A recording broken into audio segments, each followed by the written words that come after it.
जी, अस्सलाम वालेकुम जी। मैं आपके लिए लेके आया हूँ व्लॉग इन्फॉर्मेशन का बाकू में ट्रैवलिंग के रिलेटेड। तो आज हम आए हुए हैं अलबाका फॉर्म। तो मैं आपको बताता हूँ कि जो जब एयरपोर्ट पे आप लैंड हो जाते हैं तो इमिग्रेशन के बाद आपको कौन से स्टेप्स लेने चाहिए। फर्स्ट स्टेप के आपके पास आपकी कम्युनिकेशन के लिए सिम होनी चाहिए और इधर 2 से 3 नेटवर्क हैं सिम के। और सिम आपको फ्रेंचाइज से रिकमेंडेड है कि फ्रेंचाइज से लें। उसका आपको पैकेज होता है जो टूरिज्म का, टूरिस्ट का, आपको वो मिलेगा। उस पैकेज में अगर आप लेंगे फ्रेंचाइज से, वो आपको मिलेगा 39 मनात का। अगर आप आउटसाइड कहीं से लेंगे तो उनका भी प्रॉफिट मार्जिन होता है बीच में। तो वो आपको 60-65, वो जिधर कस्टमर मतलब कि अट्रैक्ट होता है वो उधर पैकेज डन हो जाता है फाइन। तो सेकंड कि जब आप एयरपोर्ट से आए तो अजहर सेल की सिम रिकमेंडेड है। उसके सिग्नल हैं कि मैं तकरीबन 2 से 3 सिटीज़ में मैंने ट्रैवलिंग करी है। इसकी जो सिग्नल्स हैं इसमें कोई प्रॉब्लम नहीं है और स्पीड भी अच्छी है। तो बाकी मैं अपने दोस्त के साथ आया हूँ, कासिम।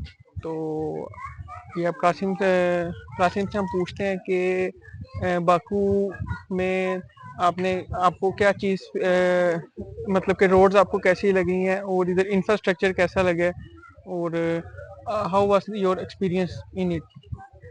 जी, अस्सलाम वालेकुम। सबसे पहले तो आपको इंफ्रास्ट्रक्चर के बारे में बताया जाए। बाकू का जो इंफ्रास्ट्रक्चर है वो यूरोपियन स्टाइल से भी मैच होता है, इसके अलावा एशियन टच भी देता है और रशियन टच भी देता है। तो इंफ्रास्ट्रक्चर जो है इसका बहुत ज़्यादा अच्छा है। इसके अलावा सड़कें जो हैं वो बहुत ज़्यादा अच्छी हैं और अब हम जो देख रहे हैं कि डेवलपमेंट बहुत ज़्यादा हो रही है। इसके अलावा जो मैंने एक चीज़ नोटिस की है यहाँ पर, वो ये है कि यहाँ पर लोग इन्वेस्टमेंट अपनी बहुत ज़्यादा कर रहे हैं, क्योंकि बाकू जो है वो कंपैरेटिवली अगर हम दूसरे मुल्कों से देखें, अगर हम यूरोप से कंपेयर करें, इसके अलावा टूरिज्म के हवाले से भी अगर हम दुबई से भी कंपेयर करें, तो मैं समझता हूँ कि जो बाकू है वो एज सच बहुत ज़्यादा अभी सस्ता है। इसके अलावा जो टैक्सेशन है यहाँ पे वो बहुत ज़्यादा कम है और इन्वेस्टमेंट आप अच्छी करके आप उसको सिक्योर भी कर सकते हैं। बाकी जो लोग इधर कहते हैं कि फूड की प्रॉब्लम है, तो मैं जब आ रहा था यहाँ पे तो मेरे माइंड में था कि उधर जाके एज अ सच क्या करेंगे। तो जो मेरा एक्सपीरियंस है, फूड इधर का बहुत अच्छा है और बड़ा टेस्टफुल है।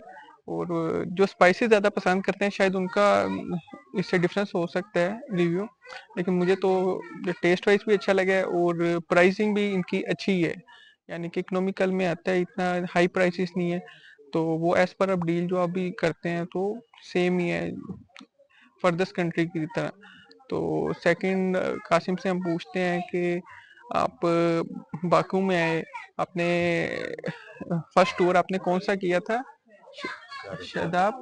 शादाब टूर जी, हमने आप किया उसके था। बारे में थोड़ा बताइएगा। जी, शादाब जो है वो एक हिली एरिया है और वहाँ का वेदर जो है वो अप्रॉक्सीमेटली 18 टू 19 डिग्री सेंटीग्रेड जो था वहाँ पर। और वहाँ पर एक जो अट्रैक्टिव चीज़ है वो थी रोलर कोस्टर। हमने अल्हम्दुलिल्लाह उसकी टिकट भी ली है, कुछ वीडियोस भी हम ये व्लॉग में शेयर करेंगे। तो रिकमेंडेशन आपके लिए यही है कि जब आप शादाब और कुबा जाएं तो आप एटलीस्ट रोलर कोस्टर वहाँ की लें। आप चेयर लिफ्ट वहाँ की हरगिज ना लें, क्योंकि चेयर लिफ्ट जो आपने लेनी है वो आपको एक और सिटी शादाब की तरह ही गबाला सिटी है, उसकी जो चेयर लिफ्ट है आप वो उसको ज्यादा मैं प्रेफर करूंगा, क्योंकि हमारे एक्सपीरियंस के मुताबिक वो ज्यादा वर्थ इट है। जी, ये मैं पूछना चाहता हूँ, आपने ट्रैवलिंग जो करी थी शादाब जाने की, वो कितने चार्जेस में हुई थी और आपको इधर कस्टमर केयर कैसी लगी जो एज पर ड्राइवर, और मतलब कि वो थोड़ा बताइएगा उसके बारे में। जी, हमारे जो टूर गाइड थे उनका नाम मोहम्मद तैयब है। मैं आपको उनका नंबर भी लिंक में शेयर कर दूंगा।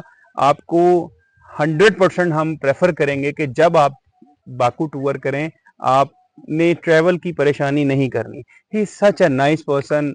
आपको अगर मैं आपको आज ही अपनी बात बताऊं तो हमारा टाइम 9:30 बजे का था। आपने ये नहीं करना। हम लोग तकरीबन आधा घंटा लेट हो गए। जब हम कहीं और ट्रैवल करते हैं तो वो मोस्टली ये होता है कि चले जाते हैं, क्योंकि यहाँ पे पंक्चुएशन टाइम की बहुत ज़्यादा फील की जाती है। लेकिन हम तैयब भाई के मशकूर हैं जिन्होंने हमारा आधा घंटा वेट किया और हर तरीके से बड़ा फैमिली वाला माहौल उन्होंने हमें प्रोवाइड किया। अल्हम्दुलिल्लाह किसी किस्म की टॉक्सिसिटी हमें नहीं गाड़ी में मिली और सफ़र में भी, खाने पीने में भी उन्होंने बहुत ख्याल रखा। जी, आप ये बताएँ, आपने बड़ा अच्छा बताया है कि मैं ये थोड़ा पूछना चाहता हूँ फाइनेंस के बारे में कि कितने का आपको टूर मतलब कि हुआ था आपका सर पैकेज? शादाब का हमें जो ट्रैवलिंग की कॉस्ट हुई थी वो बाकू हमारे होटल से लेके वहां तक हमने 210 मन्नत पे किए थे शादाब के लिए। इट्स गुड वन कि 200 किलोमीटर प्लस है, तो सर बड़ी अच्छी सर्विस दी है इन्होंने। और तो ये 5 पर्सन की गाड़ी थी, एसयूवी थी 7 सीटर, और ये भी ऐड कर दूं मैं इसमें। जी, जी, बहुत अच्छा है ये तो। और बाकी मैं आपके साथ ही था, बड़ी अच्छी जी जी। एन्जॉयमेंट हुई है और गाड़ी भी अच्छी थी, मॉडल भी अच्छा था और ट्रैवलिंग में कोई इश्यू नहीं है कि होता है इधर। तो such a nice person and company. तो बाकी आप गवाला भी गए थे, तो उधर आपने बताया आपका कैसा एक्सपीरियंस था? जी, गबाला का जो वेदर था वो अल्हम्दुलिल्लाह बहुत अच्छा था। बारिश उस दिन रेनी डे था, और जब आप टॉप पे जाते हैं चेयर लिफ्ट के साथ तो वो आपको वहां पर बादल बहुत ज्यादा आपकी बिल्कुल, चूंकि उसकी जो हाइट थी वो सॉरी, मैं 16। आपकी बात काट रहा हूँ, मुझे ये थोड़ा बताइएगा, जो आपने कोस्टर ली थी, रोलर कोस्टर, उसकी क्या टिकट थी? अगर आप रोलर कोस्टर की तीन उसमें डिवाइडेशन था, एक था प्रीमियम, एक था गोल्डन, एक था सिल्वर। अगर आप सिल्वर लेते हैं तो वो उसमें कैमरा नहीं लगाते, इट कॉस्ट राउंड अबाउट 25 मन्नत। अगर आप गोल्डन की तरफ जाते हैं तो इट कॉस्ट अबाउट 55 मन्नत। ओके। अगर आप प्रीमियम चाहते हैं, प्रीमियम मीन्स कि अगर आप रश से बचना चाहते हैं, तो वो आपको ऑलमोस्ट 75 ओके। जो है वो मन्नत कॉस्ट करती है सर। जी, जी। अब मैं आपको लेके चलूं गबाला पे। गबाला का आपका जो सवाल था उसमें वेदर बहुत अच्छा था। उसमें चेयर लिफ्ट जो है वो आपको एक सर्टेन हाइट तक 1662 मीटर तक लेके जाती है। वहां पर जाके फिर एक होटल है, फिर आप वहां पर ड्रिफ्टिंग भी कर सकते हैं गाड़ियों की, और वो जो आपको गाड़ियों का था। एटीवी जी, यूटीसी की। एटीवी यूटीसी बाकी की आपने भी। 5 पॉइंट्स किए थे उसके या 2 पॉइंट्स किए थे? किसके सर? चेयर लिफ्ट के जी sir. Condition of the chair lift. The experience of the chair lift was very good. Condition. Condition is very good. अगर हम पाकिस्तान से कंपेयर करें तो वो बहुत अच्छी चेयर लिफ्ट थी। उसमें बड़ी स्मूथनेस थी उसके अंदर। ऐसा हमें जब हम मरी से कंपेयर करें पतियाटा वगैरह से, तो उसमें बहुत ज्यादा जो है वो झटके लगते हैं। हमने कुछ उसमें ऐसे महसूस नहीं किया। जी, जी। बाकी चलें, आपको हम इंफॉर्मेशन देते रहेंगे। चलें फिर, इजाज़त दें। अस्सलाम वालेकुम।